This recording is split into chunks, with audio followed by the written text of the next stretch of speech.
Buongiorno a tutti, io e la mia affettuosa gattona Sofì vi diamo il benvenuto anche questa volta per la lezione sulla storia militare, sull'espansione dell'impero ottomano dal 1300 in poi. L'espansione dell'impero ottomano significa tante vittorie, tanti territori conquistati per i turchi che allargano sempre di più i propri possedimenti, però significa anche sconfitte. Non è vero che l'impero ottomano porti avanti una cavalcata trionfale priva di qualunque sconfitta. Le cose sono più complesse rispetto alle poche righe che di solito vengono scritte su questo argomento nei libri scolastici di storia. E noi lo stiamo vedendo proprio nel dettaglio. Mia Sofì mi sembrava stanca, ma se ne vuole andare come al solito. Non vuoi stare con me? Non vuoi stare, non vuoi aiutarmi durante la video lezione? Saluta, guardate com'è bella, eh? Vuoi salutare? Vuoi salutare i nostri video ascoltatori? Va bene, la facciamo andare via e proseguiamo con l'avventura dell'impero ottomano. Ricordate che abbiamo chiuso la scorsa lezione con la successione del nuovo sultano Bayazid II, che regnerà dal 1481 al 1512, quindi per un periodo piuttosto rilevante di tempo, e comunque sarà un sovrano molto importante, anche se non avrà gli stessi successi dei sovrani precedenti e soprattutto dei sovrani successivi, Selim e Solimano il Magnifico. Bayazid II va al potere. Ricordate, abbiamo detto che quando muore un sultano, i figli del sultano si ammazzano tra di loro, spesso con l'aiuto dei giannizzeri. Chi riesce a prevalere e uccidere tutti i fratelli diventa sultano, a tal punto che a un certo punto il fratricidio fu anche ammesso per legge, fu considerato legittimo proprio dalle leggi dell'impero ottomano.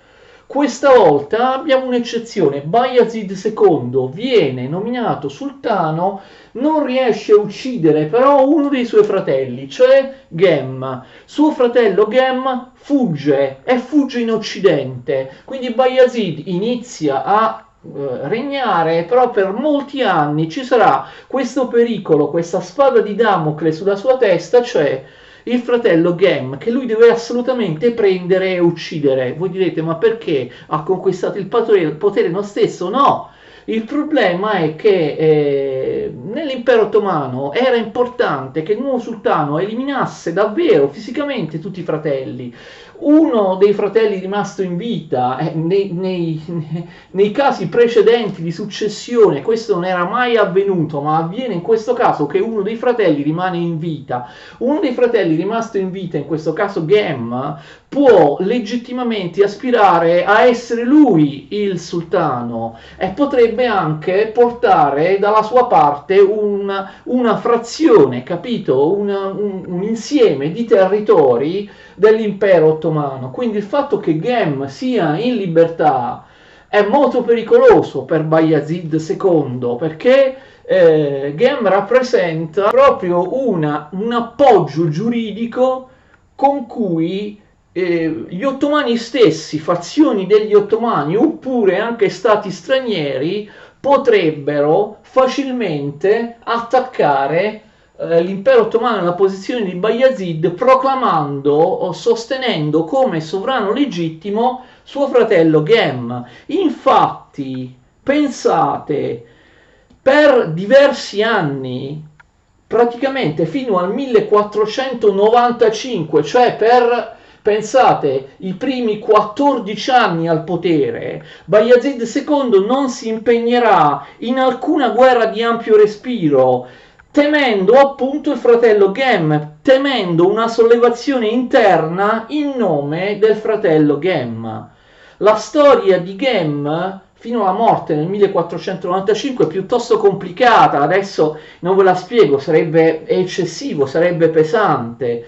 Come ho detto prima, anche nazioni straniere pensano di sfruttare questa situazione. Ghem inizialmente esule in Occidente, quindi ci sono alcuni paesi occidentali che vorrebbero indire una crociata contro Bayazid dell'impero ottomano, con a capo Gem, con a capo il fratello ribelle. Poi Gem che cosa fa? Dal 1481 al 1483 Gem è in Egitto e viene aiutato dal sultano dell'Egitto, che ricordate appartiene alla dinastia dei Mamelucchi, in una guerra contro l'impero ottomano. Quindi il sultano d'Egitto Kait aiuta Gem, il pretendente Gem, contro Bayazid, e quindi per questo motivo si deteriorano fortemente i rapporti tra i Mamelucchi, la dinastia che regnava in Egitto e in Siria, e gli ottomani di Istanbul. Vi sono altri motivi di attrito e di contrasto tra Mamelucchi e ottomani. Gli ottomani accusano i Mamelucchi di molestare in Cilicia i pellegrini diretti alla Mecca, e inoltre gli ottomani accusano i Mamelucchi anche di incitare le tribù turcomanne a effettuare scorrerie in Caramania. Ve la ricordate la Caramania, che qui è fuori dalla pianta, nell'Anatolia è l'Anatolia orientale. Adesso ne parleremo di nuovo. Gli ottomani non riescono ancora a sottomettere questa zona dell'Anatolia orientale, la Caramania, il popolo dei Caramani. Sul fronte invece balcanico, nel 1483 grande successo per Bayazid. Lui sottomette, dopo numerosi anni di scontri, di incessanti guerriglie anche da parte delle popolazioni balcaniche locali, sul fronte del Danubio lui rafforza le sue posizioni di frontiera con l'Ungheria, Bayazid II, e anche perché sottomette definitivamente l'Erzegovina. Dov'è l'Erzegovina? Attenzione ragazzi, l'Erzegovina si trova nella Bosnia meridionale, subito a sud di Sarajevo, c'è la zona dell'Erzegovina. Ma come professore lei ci ha detto che gli ottomani hanno sottomesso la Bosnia? Sì, avevano sottomesso la Bosnia, ma il territorio meridionale della Bosnia, l'Erzegovina, in realtà si era ribellata e dava filo da torcere agli ottomani anche con azioni di guerriglia, quindi viene completamente sottomessa soltanto nel 1483. Sempre nel 1483 Bayazid riesce a concludere la pace con Mattia Corvino, re d'Ungheria, fortissimo re d'Ungheria di cui abbiamo parlato in altri cicli di videolezioni, in particolare le videolezioni sulla storia dell'Ungheria. Mattia Corvino, fortissimo re di Ungheria, che riuscirà sempre a sconfiggere gli ottomani. Mattia Corvino era imbattibile: finché c'è lui in Ungheria gli ottomani non possono penetrarvi. Mattia Corvino sarà anche criticato per aver combattuto poco contro gli ottomani nei Balcani, avrebbe potuto fare di più, avrebbe potuto proprio togliere moltissimi territori nei Balcani agli ottomani, ma Mattia Corvino preferì conquistare mezza Austria e mezza Boemia, come abbiamo visto, cioè si rivolse verso conquiste occidentali, come abbiamo visto in precedenza. Però durante il regno di Mattia Corvino, come in precedenza, quando l'Ungheria era guidata da suo padre Giovanni Hunyadi, per lungo tempo gli ottomani non riusciranno mai a mettere piede in Ungheria. Mattia Corvino li sconfigge regolarmente, però capite, non approfondisce troppo la guerra, non approfondisce troppo i suoi attacchi, si limita a sconfiggere gli ottomani, a conquistare territori di frontiera, a tenerli buoni lungo la frontiera dell'Ungheria. Un altro avversario cristiano è il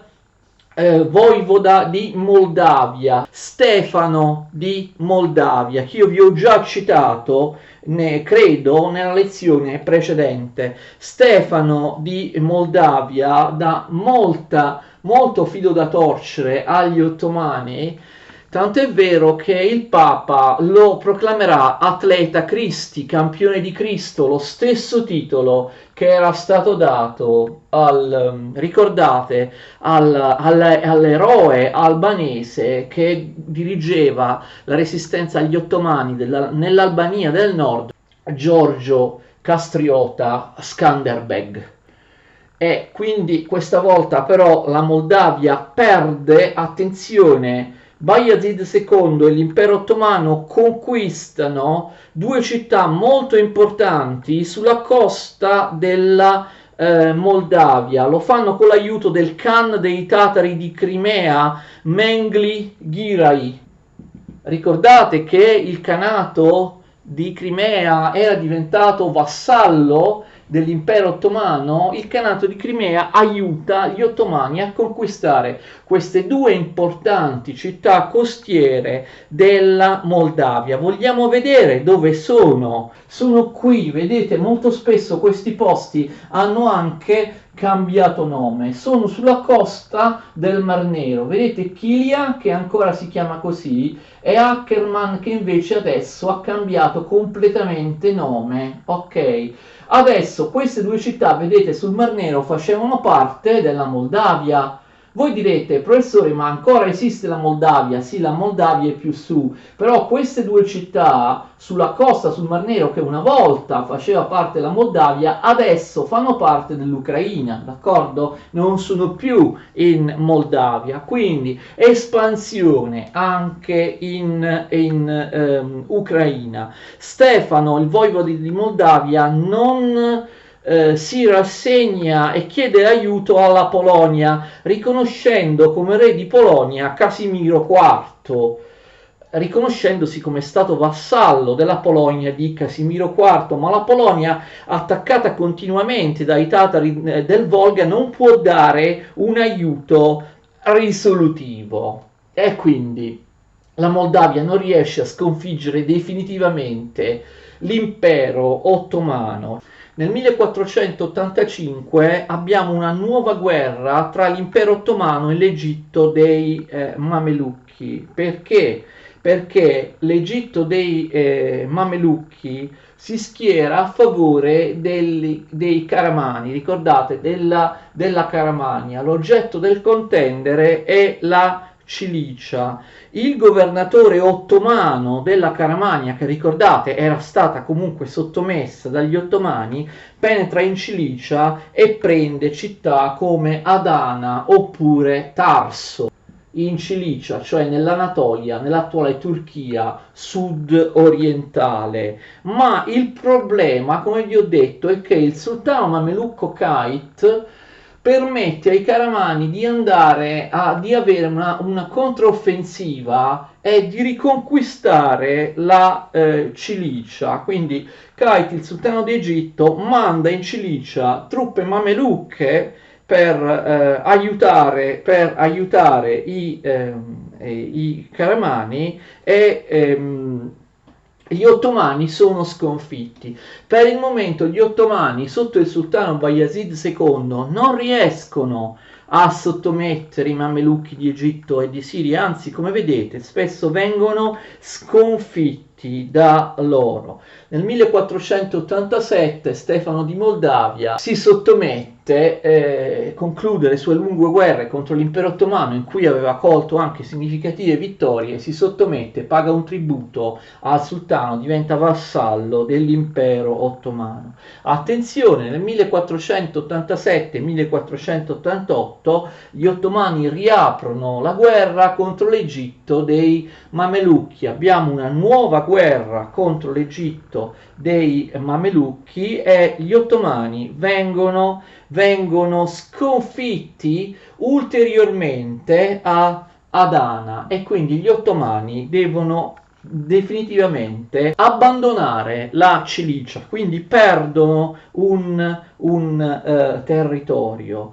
Poi abbiamo il problema dell'Albistan, ricordate, anche questa si tratta di una conquista poco stabile degli ottomani, perché nel 1488 e 1489 gli ottomani falliscono nel tentativo di restaurare Budak, il loro vassallo, come sovrano dell'Albistan. Quindi vedete, non sono tantissime le vittorie che vengono colte dagli ottomani durante il regno di Bayezid II e nel 1489 gli ottomani sono in guerra anche contro la Polonia fanno una pace con la Polonia, Bayazid, per poter affrontare meglio i Mamelucchi nel 1490. Quindi abbiamo l'ennesimo scontro tra ottomani e Mamelucchi. I Mamelucchi addirittura invadono ampie parti del territorio ottomano e devastano il territorio di Kayseri. Kayseri, prima che le forze ottomane li costringano a ritirarsi.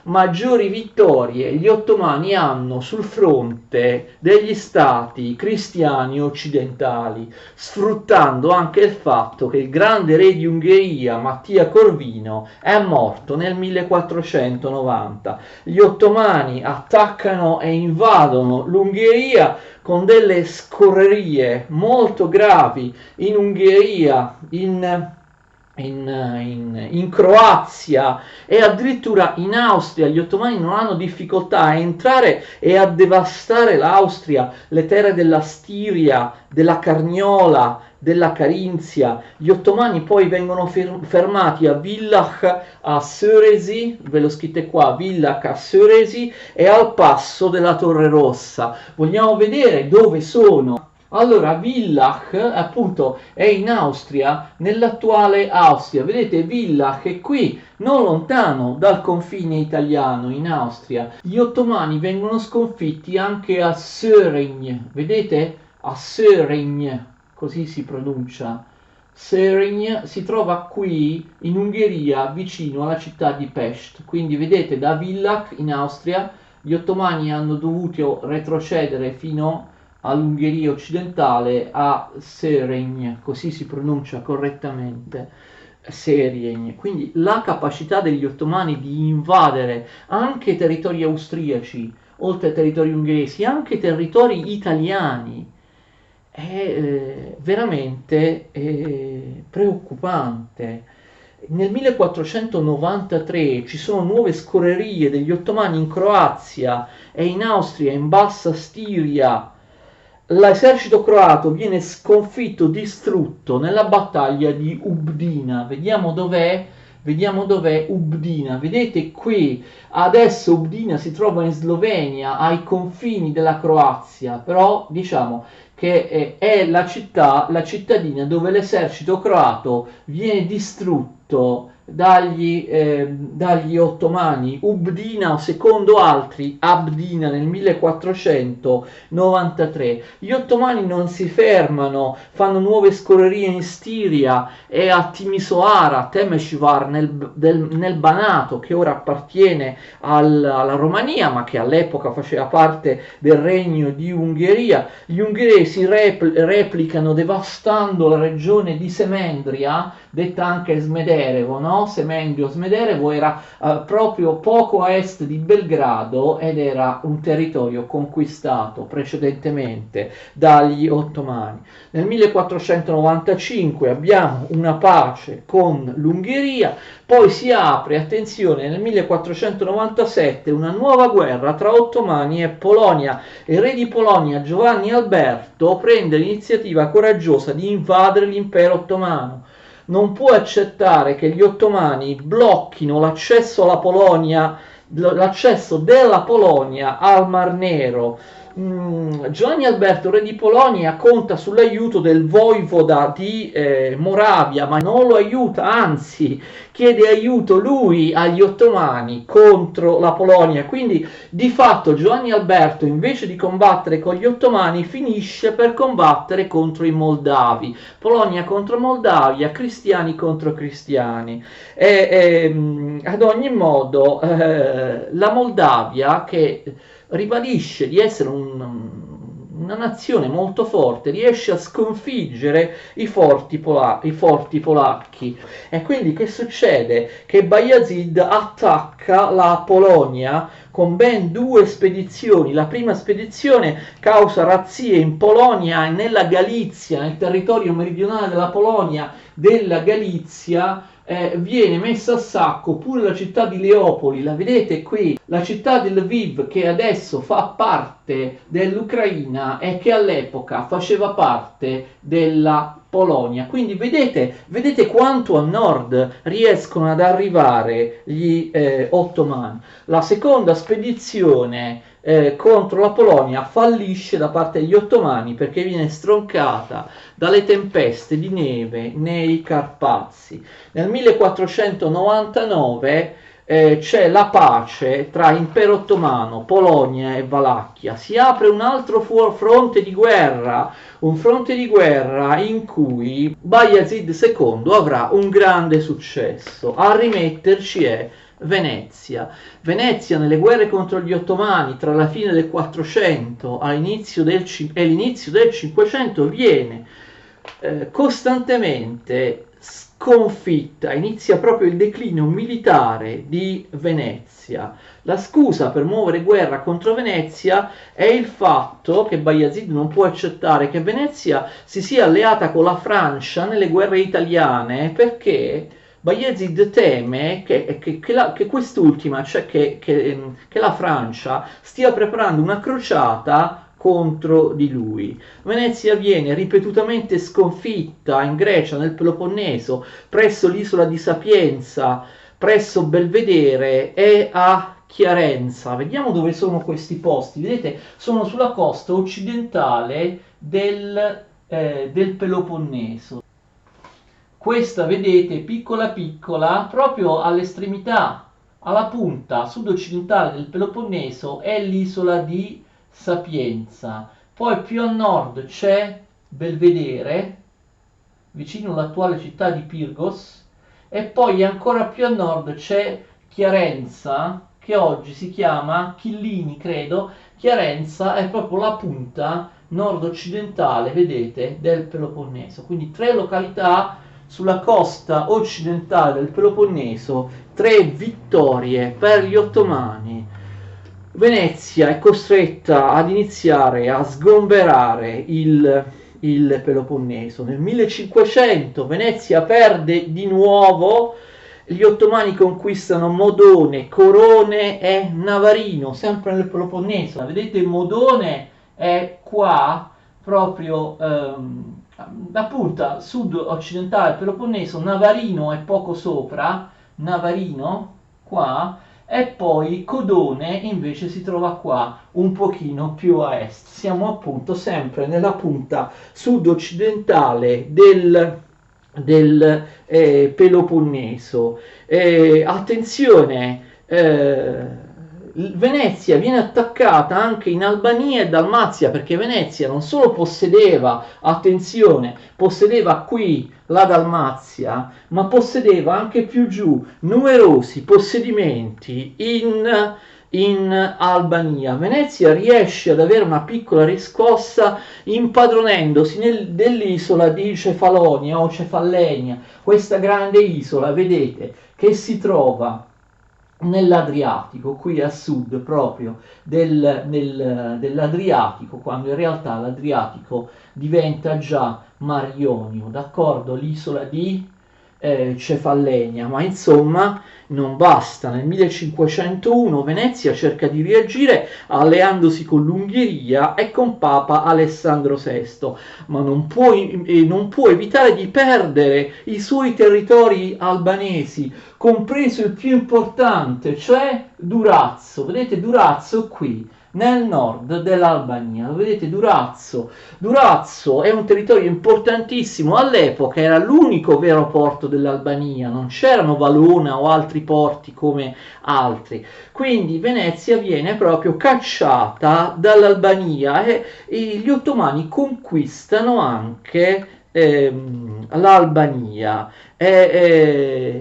A nulla è servito a Venezia e tradire il grande eroe albanese che ho più volte nominato, Giorgio Castriota Skanderbeg, perché nell'ultima fase della resistenza di Skanderbeg Venezia tradì l'albanese e si schierò contro di lui, alleata con l'impero ottomano, sperando che l'impero ottomano permettesse appunto a Venezia di restare in Albania, ma questo non succede. Inizialmente gli ottomani permettono ai veneziani di restare a Durazzo, ma poi li scacciano. Quindi i veneziani avevano tradito l'indipendentismo albanese di Giorgio Castriota Skanderbeg e non avevano comunque ottenuto niente, perché gli ottomani non mantengono le promesse con i veneziani e li scacciano definitivamente dall'Albania, e quindi Venezia, poi alleata con la Francia, nello stesso anno 1501 cerca di conquistare l'isola di Lesbo. Sapete, l'isola qua, vedete, di fronte all'Anatolia, l'isola di Lesbo, l'isola dei grandi poeti antichi, Alceo e Saffo, ma non ci riesce. Non solo, ma nel 1502 Venezia perde anche Santa Maura, che in greco viene chiamata Leucade, d'accordo? Perde anche quest'isola qui, subito a nord di Cefalonia, che aveva perso poco prima.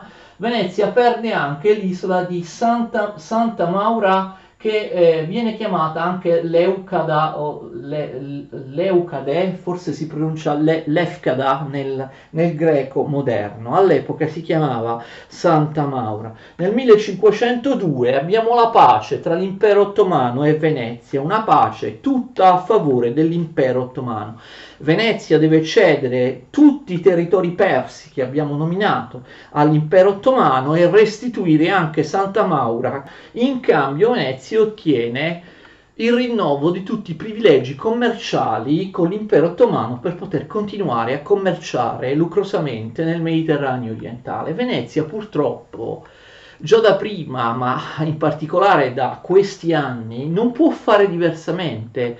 Venezia, a differenza di quello che molti credono, non è mai stata una potenza militare, non aveva un esercito di terra significativo, aveva soltanto le navi con cui sbarcava nelle isole, costituiva delle fortezze e così via. Come abbiamo visto, l'impero ottomano poteva in maniera incontrastata penetrare in Croazia, in Slovenia, in Austria, in Friuli, d'accordo, in Veneto, devastare tutti i territori. E mi è sfuggito di dire che appunto durante queste guerre gli ottomani non si limitarono a conquistare le isolette o i territori in Albania, sostennero queste conquiste, questi attacchi marittimi con degli attacchi terrestri. Nel 1499 gli ottomani fecero una terribile scorreria nel Friuli e nelle terre vicino Venezia, tutto il Veneto fu saccheggiato fino a Vicenza.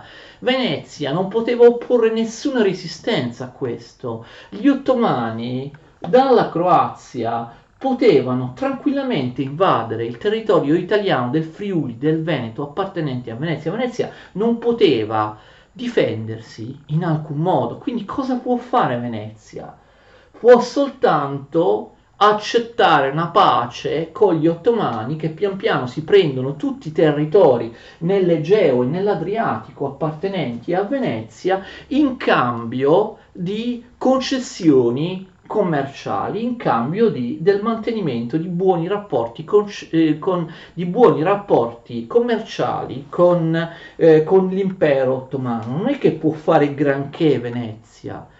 Venezia quindi fine 400, inizio 500, perde tutte le guerre con l'impero ottomano, è ripetutamente sconfitta e umiliata. Gli ottomani stanno diventando una formidabile potenza marittima nel Mediterraneo e lo resteranno per secoli.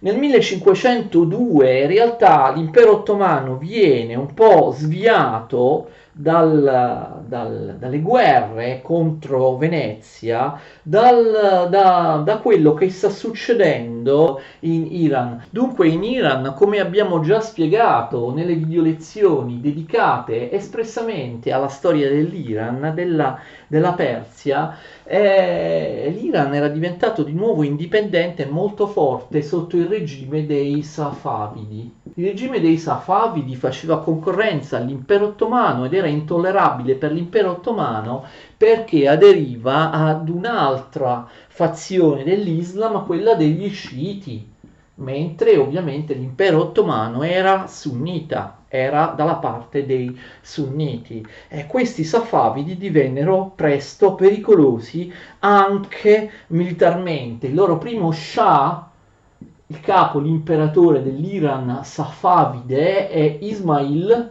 personaggio molto importante nella storia della Persia, nella storia del mondo in generale. L'Iran sempre più forte fa propaganda per la conversione all'Islam sciita anche all'interno dell'Anatolia oppure anche all'interno dei territori mamelucchi. Questo l'impero ottomano non lo può accettare e infatti Bayezid, vi ricordate che stiamo parlando dell'impero ottomano sotto il sultano Bayezid II, cosa fa Bayezid? Combatte in maniera molto crudele gli sciiti, li reprime, li uccide, li deporta, li scaccia dai propri territori. Ovviamente lo Shah di Persia, lo Shah dei Safavidi, Ismail, si risente e si innervosisce per queste cose e quindi stanno per iniziare guerre tra gli ottomani e l'Iran Safavide, che saranno guerre molto molto lunghe. Nel frattempo Venezia viene umiliata di nuovo perché nel 1504 gli ottomani pretendono una ridiscussione della pace del 1503 e Venezia deve cedere agli ottomani le terre presso Cattaro. Stiamo parlando del Montenegro, stiamo parlando di Cattaro, stiamo parlando delle terre qui in Montenegro, quindi dopo l'Albania gli ottomani prendono da Venezia, conquistano da Venezia anche il Montenegro. Quindi non solo, ma nel 1506, 2 anni dopo, c'è una nuova revisione della pace tra gli ottomani e Venezia, ovviamente imposta dagli ottomani, e Venezia deve cedere agli ottomani anche la fortezza di Alessio in Albania. È l'ultimo territorio, piccolo territorio, che Venezia manteneva in Albania. Venezia viene completamente scacciata dall'Albania. E in un territorio vicino all'Iran, attenzione, che si chiamava Tekke, che però era un territorio che faceva parte dell'impero ottomano, si erano diffusi appunto gli sciiti provenienti dall'Iran, e quindi Tekke si rivolta contro l'impero ottomano guidato dallo scià locale che si chiama Kuli. Kuli è lo scià del territorio di Tekke. I ribelli ottengono molte vittorie, lo scià Kuli viene poi, attenzione, sconfitto e ucciso sempre nel 1511 nella battaglia di Kayseri. Però vedete come per gli ottomani si sia aperto un altro fronte di guerra a oriente, che è un fronte di guerra preoccupante, quello con l'Iran, con la Persia, che terrà occupato l'impero ottomano appunto per secoli in una serie di successive interminabili guerre con la Persia.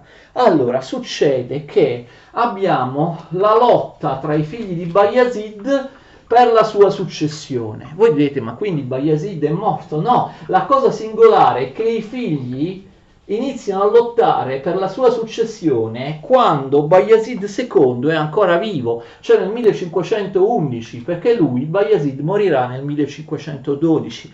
Non è tanto carino questo fatto, i figli si ribellano, i figli sono Korkut, poi anche Ahmet e poi anche Selim. In particolare chi si ribella al padre è Selim. Selim accusa il padre Bayazid II di viltà e di incapacità.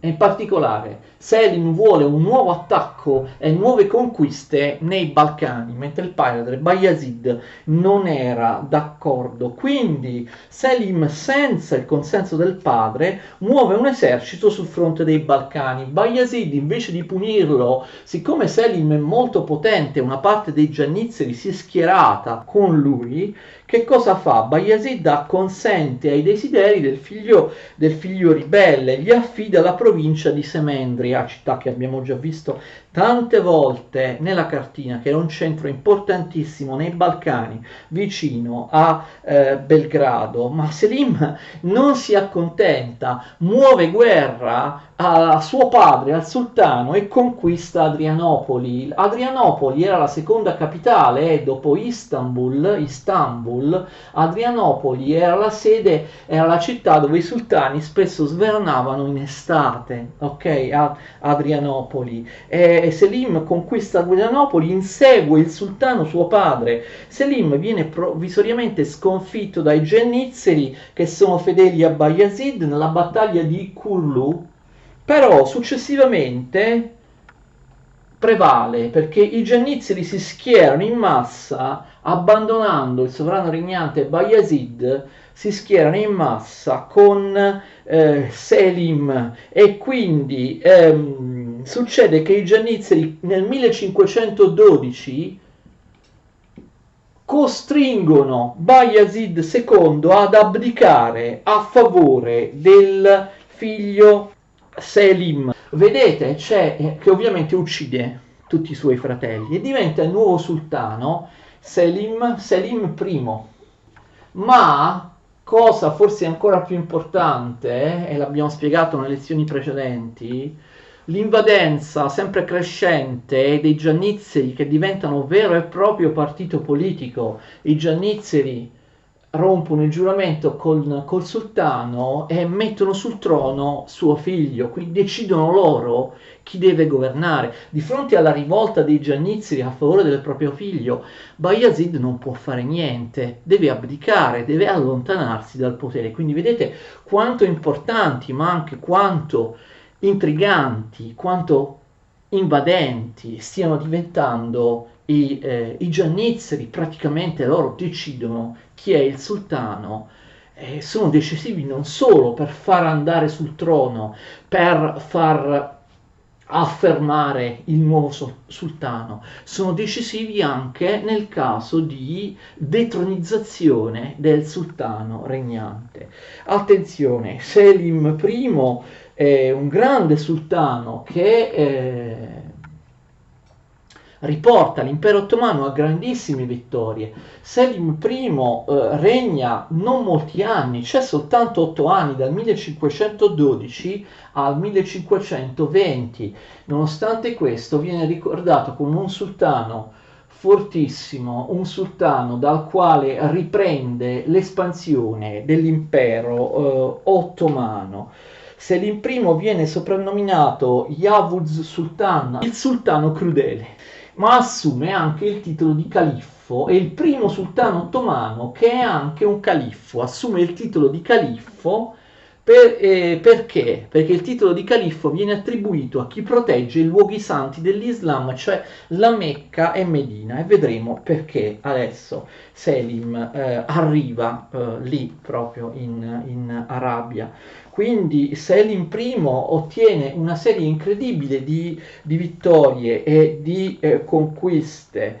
Finalmente, e dopo tanti tentativi infruttuosi, l'impero ottomano sotto Selim I riesce a sconfiggere l'Iran dei Safavidi, d'accordo? Nel 1514 Selim, dopo aver sterminato senza pietà ben 40.000 sciiti, intraprende una guerra contro la Persia. L'esercito persiano è completamente distrutto a Caldiran e l'impero ottomano invade la Persia. Molti storici hanno sostenuto che questa battaglia avrebbe potuto cambiare la storia del mondo. È uno di quegli eventi che viene sottovalutato nella storia, nessuno ne parla, eccetera. Dopo la vittoria di Caldiran, attraverso una regione orientale dell'Iran, della Persia, che si chiama Khorasan, Selim I e l'esercito ottomano avrebbero potuto penetrare facilmente in India, cioè gli ottomani, i turchi ottomani avrebbero potuto conquistare l'India, perché chi aveva a disposizione il Khorasan poteva dalla Persia invadere l'India. Il Khorasan per secoli è stata la porta d'ingresso da e per l'India, dalla Persia all'India, dall'India alla Persia. Cosa succede? Succede la stessa cosa, ricordate, che era accaduta ad Alessandro Magno quando voleva conquistare l'India? Ricordate? Ma i suoi soldati macedoni si ribellarono, si rifiutarono di seguire Alessandro Magno in India, per loro era troppo lontano, era troppo pericoloso. La stessa cosa fanno i giannizzeri che abbiamo visto poco fa. Erano diventati potentissimi e riuscivano ormai a dominare sul sultano. I giannizzeri rifiutano di seguire Selim dopo la vittoria di Caldiran, rifiutano di seguirlo fino in India. In India, o forse i turchi sarebbero potuti dall'India anche arrivare in Afghanistan e in Cina, avrebbero potuto conquistare pezzi dell'Asia dove gli ottomani non sono mai arrivati. Dopo la battaglia di Caldiran, incredibilmente gli ottomani avevano l'opportunità di arrivare in India e in Cina, ma i giannizzeri si opposero a questo desiderio di conquista di Selim. Per loro erano territori troppo lontani, era troppo pericoloso. Gli ottomani non avranno mai più nella loro storia una simile occasione, perché, come vedremo, la Persia, l'Iran diventerà una saracinesca invalicabile e gli ottomani, dopo Selim, nonostante gli sforzi anche del grande sultano che succedette a Selim, che lo seguì, cioè Solimano il Magnifico, troveranno appunto nella Persia, questo è un concetto molto importante, nella Persia, nell'Iran, una barriera, una saracinesca, un limite nella propria conquista a Oriente, cioè oltre alcuni territori, pochi dell'Iran, l'impero ottomano ad Oriente verso l'Asia non riuscirà mai ad andare. Attenzione, quindi grande importanza, grande occasione sprecata dopo la battaglia di Caldiran. Tuttavia Selim I conquista l'Iraq e alcuni territori della Persia, tra cui l'importantissima città di Tabriz, d'accordo? Gli ottomani occupano Tabriz. Tuttavia, come abbiamo visto, Selim I è costretto a ritirarsi dai giannizzeri. Nel 1515 viene sottomesso pure l'Albistan, ve lo ricordate, che diventa uno stato vassallo degli ottomani. È chiaro che Selim riesce a ottenere vittorie e affermazioni su molti fronti sui quali i precedenti sultani, e in particolare Bayezid II, non erano riusciti ad affermarsi. Viene ucciso il sovrano dell'Albistan Alahad Daula e gli ottomani conquistano anche l'Albistan. Gli ottomani poi proseguono nelle conquiste nell'Anatolia orientale e nel territorio del Caucaso. Nel 1515-1516 Selim I riesce a conquistare anche il Kurdistan. I curdi devono sottomettersi ai turchi ottomani. Attenzione, i curdi erano sottomessi in precedenza all'Iran dei Safavidi, si erano ribellati ai Safavidi e avevano chiesto aiuto appunto al sultano ottomano, a Selim. I Safavidi vengono sconfitti, il loro comandante Karakan viene sconfitto a Kocisar. Conquista del Kurdistan da parte di Selim, il sultano, che riduce il Kurdistan a stato vassallo e nomina come suo sovrano, come sovrano del Kurdistan, Idris. sovrano vassallo dell'impero ottomano, alleato all'impero ottomano. E adesso è la volta dei Mamelucchi, perché il grandissimo successo di Selim I è la sottomissione dei Mamelucchi. Selim minaccia la Siria, rifiuta la richiesta di questo sultano mamelucco di restituire l'Albistan. Selim alla fine invade la Siria che chiede aiuto alla Persia, ma Selim vince, sconfigge sia i mamelucchi della Siria sia la Persia alleati tra loro nella straordinaria vittoria di Marg David. La Siria si arrende, Selim entra ad Aleppo in Siria da trionfatore e subito dopo entra anche a Damasco. L'impero ottomano ha conquistato la Siria, che diventa uno stato vassallo dell'impero ottomano. I Mamelucchi di Siria vengono lasciati al potere da Selim, che però diventano uno stato vassallo. Resta il sultano mamelucco dell'Egitto, che a differenza della Siria non si vuole far conquistare, si chiama Tuman Bey. È lui stesso ad attaccare l'impero ottomano nella città palestinese di Gaza, dove viene sconfitto, d'accordo? Viene sconfitto dagli ottomani. Così Selim può invadere l'Egitto attraverso una lunga traversata del deserto e nel 1518 l'Egitto dei Mamelucchi viene definitivamente sconfitto nella battaglia di Ridaniya. Dopo aver conquistato la Siria, Selim I conquista dagli ottomani anche l'Egitto. Ridaniya si trova vicino al Cairo, poi Selim vince anche una battaglia presso la città del Cairo e poi un'altra battaglia sulle rive del Nilo. Tuman Bey, sultano mamelucco dell'Egitto, viene catturato e ucciso. Anche l'Egitto, come la Siria, diventa uno stato vassallo dell'impero ottomano.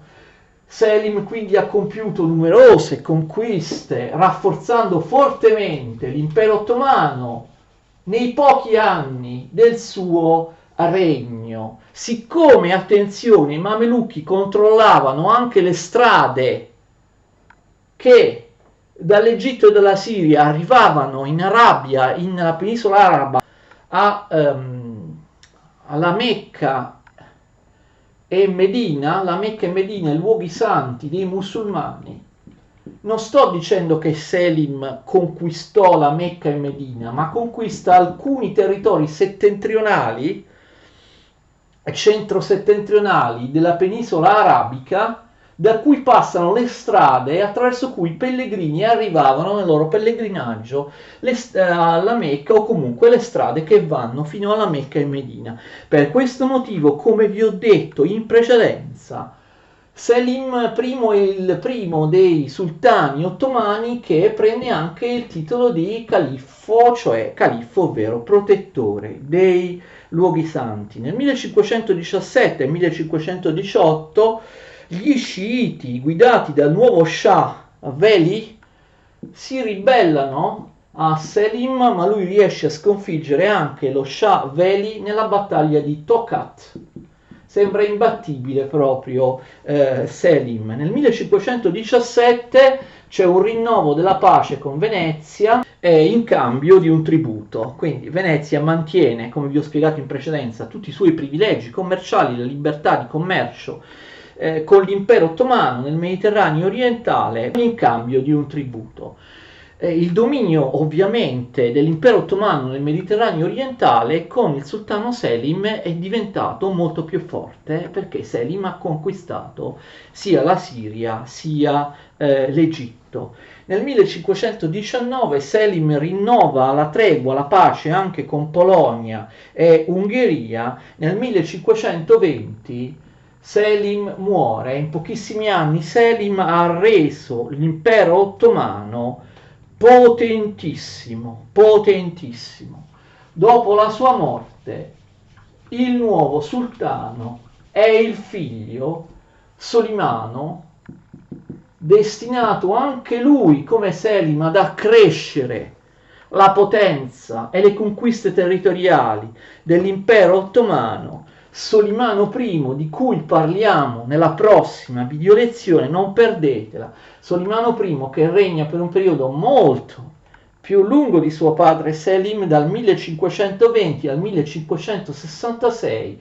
Anche lui, Solimano, sarà un sultano straordinario. Solimano viene ricordato da tutti come Solimano il Magnifico. Pensate che il soprannome di Magnifico, Solimano il Magnifico, glielo hanno attribuito i cristiani, gli europei, i suoi nemici.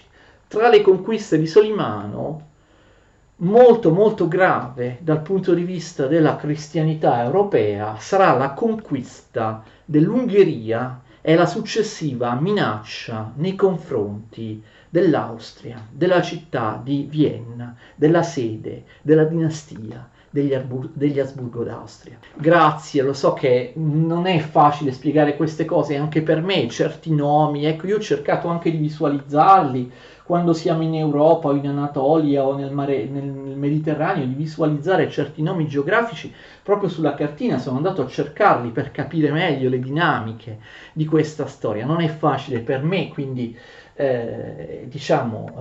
spiegare questa storia. Mi perdonerete se ogni tanto commetto delle esitazioni oppure degli errori. Ci vediamo alla prossima lezione. Grazie a tutti.